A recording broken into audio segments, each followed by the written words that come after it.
হযরত শাহবানী থানভী রাহমাতুল্লাহ আলাইহি বললেন, ও খাজা আজিজ রাসূল মজুব, তুমি কেন তাকে আমার দরবারে আনলে না? তাড়াতাড়ি নিয়ে আসো। মুহাম্মদুর রাসূলুল্লাহ সাল্লাল্লাহু আলাইহি ওয়াসাল্লামের দরবারে যদি কোনো কাফির আসতো, কোনো মুশরিক আসতো, কোনো বৌদ্ধ যদি আসতো, রাসূল সাল্লাল্লাহু আলাইহি ওয়াসাল্লাম তার মেহমানদারি করতো, তাহলে এই লোকটা তো মুসলমান, যদিও তার মধ্যে একটা খারাপ গুণ থাকে, মদ পান করা, আর বাকি গুণ তো তার ভালো আছে, তাহলে তাকে আমি মেহমানদারি করবো না কেন? তাকে আমি তো আমার সৌভাগ্য বস্তু দিব না কেন? অবশ্যই দিব। তুমি তাকে তাড়াতাড়ি নিয়ে আসো। এটা বলার পরে খাজা আজিজুল হাসান মজুব রহমতুল্লাহ আলাইহি তাড়াতাড়ি চলে গেলেন জিগর মুরাদ আদি সাহেবের কাছে। যা বলতেছে যে, হ্যাঁ, আমি হাকিমুল উম্মত আশরাফ আলী থানভী রহমতুল্লাহ আলাইহির সাথে আলোচনা করেছি, উনি আপনাকে ওনার সোহবতে রাখতে রাজি আছেন। এই দিক দিয়ে হযরত আশরাফ আলী থানভী রহমতুল্লাহ আলাইহি উনি চিন্তা করলেন যে সে যদি এখন আসে তাকে আমি রাখবো কোথায়? সে যেহেতু তেমন একটা ভালো মানুষ না, তাহলে মাদ্রাসার পয়সা তার পিছনে খরচ করা ঠিক হবে না, মসজিদের পয়সা তার পিছনে খরচ করা ঠিক হবে না, মাদ্রাসায় তাকে রাখা ঠিক হবে না, মসজিদে রাখা তাকে ঠিক হবে না, তাহলে রাখবো কোথায়? কিতাবের মধ্যে লেখে, হুজুর হাকিমুল উম্মত মাওলানা আশরাফ আলী থানভী রহমতুল্লাহ আলাইহি ঘর ছিল দুইটা স্ত্রী ছিল। তো দুই স্ত্রীকে একত্রিত করে বলতেছে, দেখো, তোমরা কিছুদিনের জন্য এক ঘরের মধ্যে থাকো, আরেকটা ঘরকে তোমরা খালি করে দাও, আমার এক বন্ধু আসবে, সে বন্ধুরা এখানে কিছুদিন থাকবে। তো দুই স্ত্রী রাজি হয়ে গেল, তারা দুইজনে এক ঘরের মধ্যে চলে গেল। আর ওই যে জিগর মুরাদ আদি সাহেব যখন নাকি আসার পর ওই ঘরে থাকার পরে এখন জিগর মুরাদ আদি সাহেব হযরত আশরাফ আলী থানভী রাহমাতুল্লাহ আলাইহি নামাজ কালাম জিকির আজকার এগুলোতে খুব একটা আপনার দিকে ফলো করতেছে। আর মাধ্যমে আল্লাহ রাব্বুল আলামিন তার অন্তরের মধ্যে এমন জজবা, এমন পরিবর্তন ঢুকিয়ে দিল যে উনি হযরত আশরাফ আলী থানভী রাহমাতুল্লাহ আলাইহি বলতেছে, হুজুর, আমি আসলে বরপষ্টতার মধ্যে ছিলাম, আমি গুমরাহির মধ্যে ছিলাম, আমি সব কিছুকে ছেড়ে দিলাম, আমি সব কিছু বাদ দিয়ে দিলাম। আপনি আমাদের সুন্নতি জীবনের উপর চলার জন্য আপনি আমাকে একটু দিক নির্দেশনা দেন। সুবহানাল্লাহ। তো হযরত আশরাফ আলী থানভী রাহমাতুল্লাহ আলাইহি তারপরে তাকে এরকম ভাবে দিক নির্দেশনা দিয়েছে, এভাবে চলবা। এরপরে উনি বলেছেন, হুজুর, আমার 4টি দোয়া যেন আল্লাহ পাক কবুল করেন। হ্যাঁ, আপনি একটু আল্লাহর কাছে দোয়া করেন, আল্লাহ পাক যেন আমার 4টা দোয়া কবুল করেন। 1 নম্বর দোয়া হলো, আমি যে মদ পান করতেছি, আমাকে আল্লাহ পাক যেন মদকে ছেড়ে দেওয়ার তৌফিক দেন, আমি আর মদ পান করবো না, মদ যেন বাদ দেওয়ার তৌফিক দেন। 2 নম্বর হলো, আল্লাহ পাক যেন আমাকে হজ করার তৌফিক দান করেন। 3 নম্বর দোয়া হলো, আল্লাহ পাক যেন আমাকে দাঁড়িয়ে রাখার তৌফিক দান করেন, আল্লাহ পাক যেন আমাকে দাঁড়িয়ে রাখার তৌফিক দান করেন। 4 নম্বর দোয়া হলো, আল্লাহ পাক যেন ঈমানের সাথে দুনিয়া থেকে আমাকে নিয়ে যান। যে সময় আল্লাহ পাক আমাকে আহ্বান করবেন, যে সময় আল্লাহ পাক আমাকে ডাকবেন, ঈমানের সাথে যেন আল্লাহ পাক আমাকে ডাকবেন। এই 4টা দোয়া আল্লাহ পাকের কাছে করবেন। হযরত আশরাফ আলী থানভী রাহমাতুল্লাহ আলাইহি তার জন্য দোয়া করেছিল, আর আশরাফ আলী থানভী রাহমাতুল্লাহ আলাইহি সোহবতে ছিল, আর এই সোহবতে থাকার কারণে আল্লাহ রাব্বুল আলামিন একবার 3টা দোয়া কবুল করেছেন। এটা তো ওই সময়ই দেখা গিয়েছে। বাকি আরেকটা বাকি হলো, সেটা হলো যে ঈমানের সাথে দুনিয়া থেকে যাওয়া। তো জিগর মুরাদ আদি সাহেব যখন নাকি আপনার মদকে ছেড়ে দিলেন, হঠাৎ একটা লোক যদি কোনো জিনিসের অভ্যস্ত থাকে আর সেটাকে যদি ছেড়ে দেয়, তাহলে দেখবেন যে সে অসুস্থ হয়ে পড়বে। জিগর মুরাদ আদি সাহেব যখন নাকি মদ পান করা ছেড়ে দিলেন, একবার অসুস্থ হয়ে পড়বে। তো অসুস্থ হয়ে পড়ার পরে এরপরে এখন যেহেতু সরকারি লোক ছিল, তো এখন সরকারি ডাক্তারদের বোর্ড বসছে। বোর্ড বসার পরে যে উনার কি রোগ, এটা তো তদন্ত করবে। তো সকলে এটা সমস্ত ডাক্তার যারা এরা একসাথে হওয়ার পরে বোর্ড বসে ওরা ওনার মধ্যে খুঁজে কোনো রোগ পায়নি, কিছুই পায়নি। পরে ডাক্তার রিপোর্ট দিল যে আপনার রোগ একটাই, সেটা হলো আপনি হঠাৎ করে শরাব পান করা ছেড়ে দিয়েছেন, এই কারণে অসুস্থ হয়ে পড়ছেন। তো আপনি শরাবটা মাঝে মাঝে পান করেন, তাহলে সুস্থ থাকতে পারবেন। তো জিগর মুরাদ আদি সাহেব ডাক্তারকে বললেন, ভাই ডাক্তার, আমি যদি শরাব পান করি তাহলে আমি কয় কয় বছর দুনিয়াতে বেঁচে থাকতে পারবো? ডাক্তার সাহেব বললেন যে 8 বা 10 বছর দুনিয়াতে বেঁচে থাকতে পারে যদি আপনি শরাব পান করেন মাঝে মাঝে। তো জিগর মুরাদাবাদী সাহেব বললেন, আল্লাহকে নারাজ করে 8-10 বছর দুনিয়াতে থাকার চেয়ে আল্লাহকে রাজি খুশি করে রহমতুল্লাহ আলাইহির সোহবতে থাকার কারণে আল্লাহ রাব্বুল আলামিন তার অন্তরের মধ্যে এই কথা ডালছে। এর জন্য প্রিয় হাজিরিন, আল্লাহ ওয়ালা যারা আছে তাদের সোহবত আমাদেরকে অবশ্যই গ্রহণ করতে হবে, আলেম ওলামাদের সোহবতে থাকতে হবে। তারা যে সমস্ত জিনিসগুলো বলে সেগুলো আমাদেরকে আমল করতে হবে। হযরত ওমর রাদিয়াল্লাহু তাআলা নিকৃষ্ট লোক ছিল, মুহাম্মদ রাসূলুল্লাহ সাল্লাল্লাহু আলাইহি ওয়াসাল্লামকে হত্যা করার জন্য আসছে। কিন্তু রাসূলুল্লাহ সাল্লাল্লাহু আলাইহি ওয়াসাল্লামের যখন নবুয়তি নজর পড়ে গেল, নবুয়তি নজর পড়ার সাথে সাথে হযরত ওমর রাদিয়াল্লাহু তাআলা আনহু রাসূল করিম সাল্লাল্লাহু আলাইহি ওয়াসাল্লামকে বলছেন, ইয়া রাসূলুল্লাহ, আমাকে কালিমা পড়াইয়া মুসলমান করে দেন। আর কালিমা পড়ে মুসলমান হয়ে গেল, লা ইলাহা ইল্লাল্লাহু মুহাম্মাদুর রাসূলুল্লাহ। এই খারাপ লোকগুলো যখন মুহাম্মদুর রাসূলুল্লাহ সাল্লাল্লাহু আলাইহি ওয়াসাল্লামের দরবারে ছিল, রাসূলের সোহবত অবলম্বন করছে, তখন দুনিয়ার মধ্যে থেকে জান্নাতের সুসংবাদ পেয়ে গেছে। 10 জন সাহাবী আশরায়ে মুবাশশারা যারা দুনিয়ার মধ্যে থেকেই জান্নাতের সুসংবাদ পেয়ে গেছে, এটা একমাত্র রাসূলের সোহবতের বদৌলতে, রাসূল সাল্লাল্লাহু আলাইহি ওয়াসাল্লামের সংস্রবের বদৌলতে।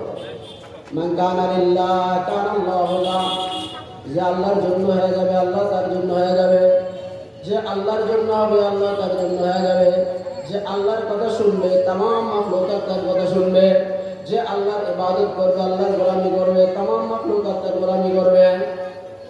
হযরত শেখ সাদি রহমাতুল্লাহ আলাইহি একবার মরুভূমি দিয়ে যেতেছিলেন, তো এক লোককে দেখলো যে বাঘের উপরে সাওয়ার হয়ে চলে যাচ্ছে। শেখ সাদি রহমাতুল্লাহ আলাইহি তো হতভম্ব হয়ে গেল। যে বাঘ দেখলে মানুষ দৌড়ায়, যে বাঘ দেখলে মানুষ পলায়, যে বাঘ দেখলে মানুষ ভাগে, ওই বাঘের উপরে সাওয়ার হয়ে দেখতেছি এই লোকরা আসতেছে। তো ওই লোকে আবার বুঝতে পারছে যে শেখ সাদি রহমতুল্লাহ, শেখ সাদি আমার এই আরোহণটাকে, আমার এই সাওয়ার হওয়াটাকে সে মনে হয় যে একবারে হতভম্ব মনে করতেছে। এই জন্য ওই ঘোড়ার উপর, ওই বাঘের উপর সাওয়ার होने ব্যক্তি সে বলতেছে, তো हम गर्दन अज हुक्म दावर मपीज कि गर्दन न बेचा जिस हुक्म दोहिज।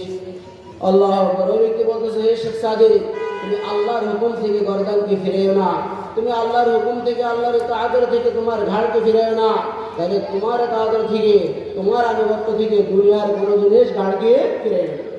এই জন্য মাঝে মাঝে দেখা যায় যে তবলিগওয়ালারা যদি এরকম আফ্রিকার জঙ্গলে যায়, তাই ইন্দোনেশিয়ার জঙ্গলে যায়, বিভিন্ন জঙ্গলের মধ্যে যায়, তো আমরা কারগুলো শুনেছি যে বাঘে পর্যন্ত রাস্তা দেখাই, যে এখান দিয়ে যাও ওখান দিয়ে যাও, বাঘে পর্যন্ত তাদেরকে রাস্তা দেখাই দিচ্ছে। কারণ এই লোকগুলো আল্লাহ পাকের অনুকরণ করতেছে, আল্লাহ পাকের ইতাআতের মধ্যে আছে। এই জন্য বাঘ তাদের কথা শুনতেছে। বাঘ এটা কার মাখলুক? আল্লাহ পাকের মাখলুক। কার কথা শুনবে? আল্লাহ পাকের কথা শুনবে। হাক বাদ আবাদের বান্দান বামনত মুর্দাবা হাক জিন্দান। আগুন, পানি, হাওয়া, মাটি, এগুলো সব দেখা যাচ্ছে আল্লাহ পাকের গোলাম। এগুলো আল্লাহ পাকের জন্য জিন্দা, আমাদের ব্যাপারে এগুলো মুর্দা। আমরা যদি কিছু বলি, বাতাসকে যদি বলি, ও বাতাস অমুক গ্রামকে তুমি উল্টে দাও, বাতাস আমাদের কথা শুনবে না। কিন্তু আল্লাহ পাক যদি বলে যে বাংলাদেশের অমুক গ্রামকে তুমি উল্টে দাও, হ্যাঁ, সাথে সাথে ওই গ্রামটাকে উল্টে। তাহলে আগুন, পানি, হাওয়া, মাটি যা আছে এগুলো সব আল্লাহ পাকের গোলাম, আল্লাহ পাকের কথা শুনবে। প্যারা হাজিরিন, হযরত ওমর ফারুক রাদিয়াল্লাহু তাআলা আনহুর খেলাফতের জামানায় হযরত আমর বিন আস রাদিয়াল্লাহু তাআলা আনহু ছিলেন।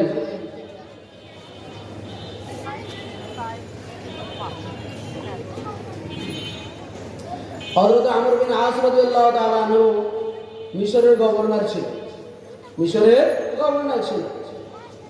তো মিশরের মধ্যে একটা দস্তুর, একটা নিয়ম ছিল যে নীল দরিয়ার পানি, এই নীল দরিয়ার মধ্যে বছরে এক সময় প্রতি বছর একটা সুন্দরী মেয়েকে সুসজ্জিত করে ওই নদীর মধ্যে নিক্ষেপ করতে হয়। আর নিক্ষেপ করলে নদী পানি দেয়, নাহলে পানি দেয় না। নদীর মধ্যে পানি আসে না, নদী এরকম শুকিয়ে থাকে। হযরত আমর বিন আস রাদিয়াল্লাহু তাআলা যখন গভর্নর হলেন, তখন মিশরের লোকজন আসলো যে হুজুর নদীতে তো পানি উঠতেছে না, আর নদীর নিয়ম হলো আমরা প্রতি বছর একটা মেয়েকে সুসজ্জিত করে সুন্দরী একটা মেয়েকে সাজিয়ে গুছিয়ে ওই নদীর মধ্যে নিক্ষেপ করে তখনই নদী পানি দেয়, এর আগে পানি দেয় না। তো এটা আমাদের কাছে কেমন লাগতেছে যে আমাদের একটা মেয়েকে, একটা জ্যান্ত মেয়েকে এভাবে নদীর মধ্যে নিক্ষেপ করবো, এটা আমাদের কাছে খারাপ লাগতেছে। হুজুর কি করা? হযরত আমর বিন আস রাদিয়াল্লাহু তাআলা আনহু সাথে সাথে চিঠি লিখলেন হযরত ওমর বিন খাত্তাব রাদিয়াল্লাহু তাআলা আনহু। ওমর বিন খাত্তাব রাদিয়াল্লাহু তাআলা আনহুর কাছে চিঠি লিখে জানাইলেন যে মিশরের গভর্নর আপনি আমাকে বানিয়েছেন, আর এই মিশরের অবস্থা এই যে নীল দরিয়ার মধ্যে পানি আসতেছে না। যতক্ষণ পর্যন্ত একটা সুন্দর একটা রূপসী মেয়েকে সুসজ্জিত করে সুন্দর করে সাজিয়ে গুছিয়ে যতক্ষণ পর্যন্ত তার মধ্যে নিক্ষেপ না করা হবে ততক্ষণ পর্যন্ত সে পানি দিবে না। আর একটা মেয়েকে এরকম ভাবে নিক্ষেপ করা, এটা কিন্তু জনগণ চাচ্ছে না, জনগণ এটা অসন্তুষ্টি প্রকাশ করছে। হযরত ওমর ফারুক রাদিয়াল্লাহু তাআলা আনহু একটা চিঠি লিখলেন, যে চিঠির মধ্যে লিখলেন বিসমিল্লাহির রহমানির রহিম من عبد الله عمر بن الخطاب أمير المؤمنين إلى ميل مصر وإن كنت تجري من قبلك فلا تجري وإن كان يجريك فأسأل الله الواحد القهار في أن يجريك। হযরত ওমর ইবনে খাত্তাব রাদিয়াল্লাহু তাআলা আনহু চিঠির মধ্যে লিখলেন, যে চিঠির মজমুন হলো এই যে আল্লাহ পাকের নামে আমি শুরু করতেছি ওমর ইবনে খাত্তাবের পক্ষ থেকে নীল দরিয়ার নিকটে।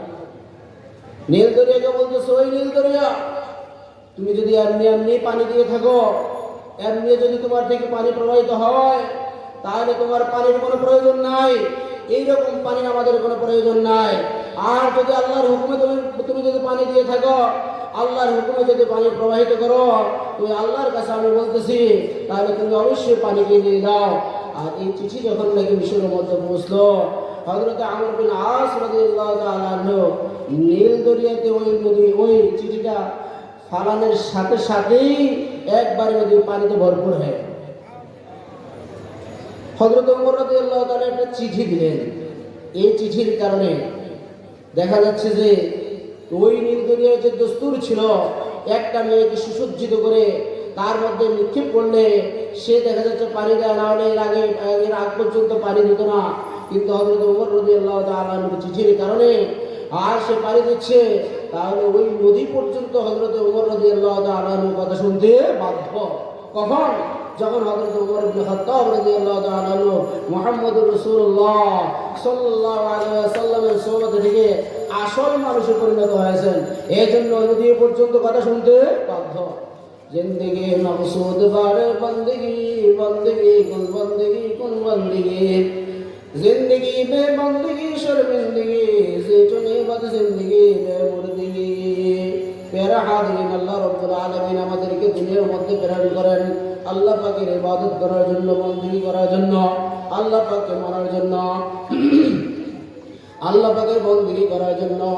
তাহলে বندگی ব্যতীত, আল্লাহ পাকের ইবাদত ব্যতীত এই জাতীয় জীবন যাপন করার চেয়ে না করাই ভালো।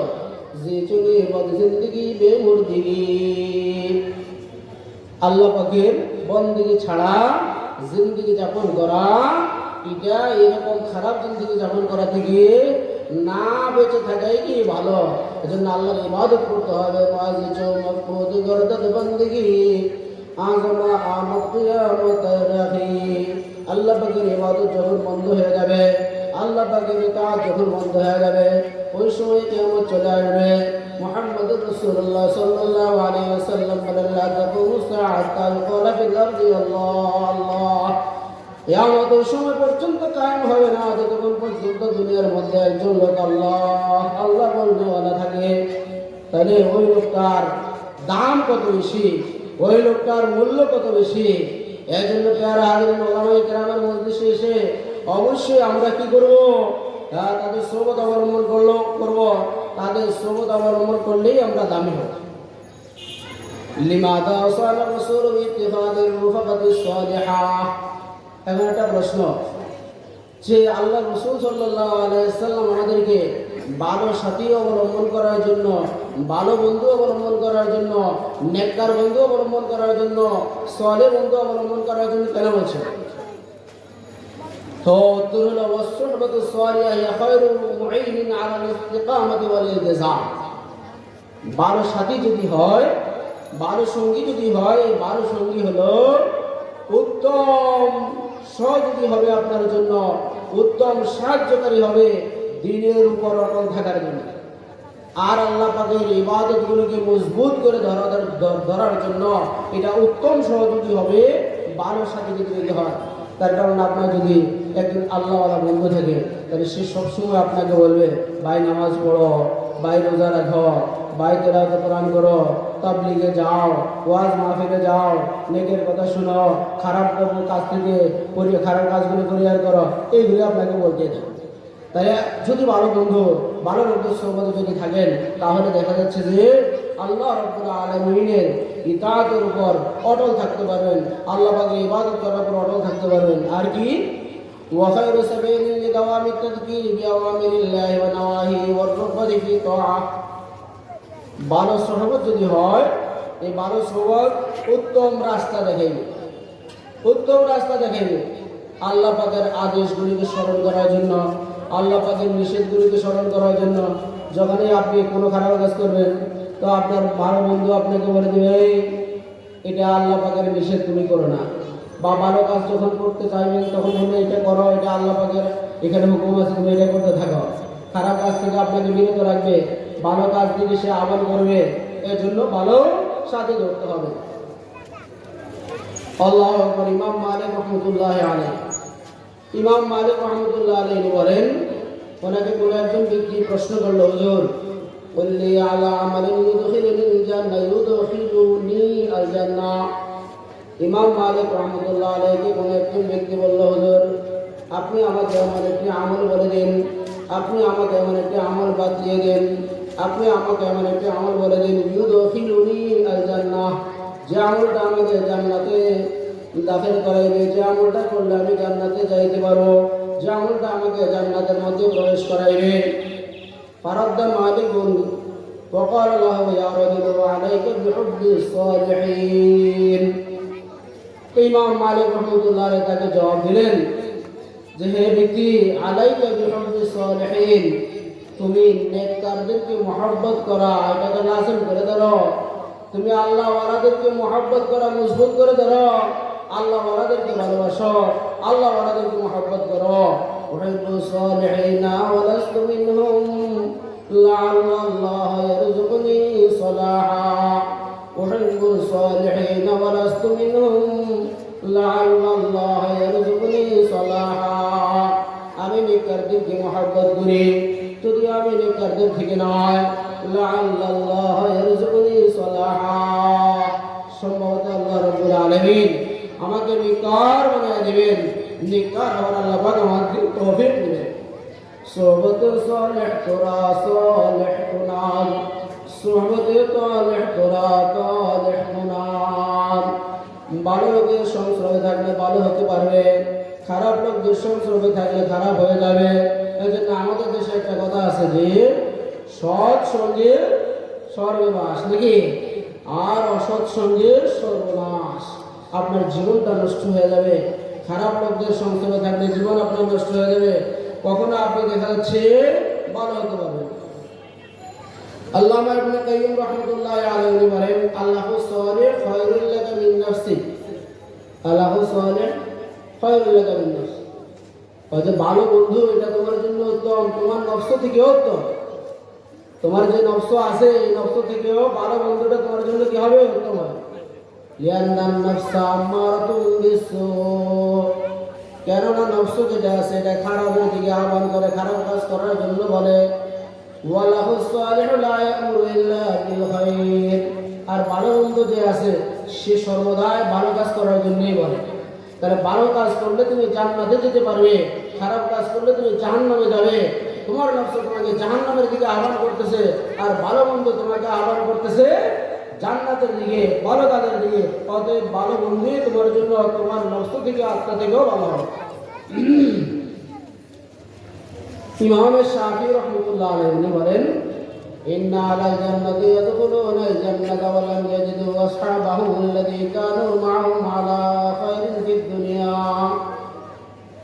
ইমাম শাফি রাহমাতুল্লাহ আলাইহি বলেন, যখন জান্নাতীরা জান্নাতে প্রবেশ করবে মৃত্যুর পরে, ফারিকু ফিল জান্নাতি ওয়া ফারিকু ফিস সাঈর, একদল জান্নাতে চলে যাবে আর একদল জাহান্নামে চলে যাবে।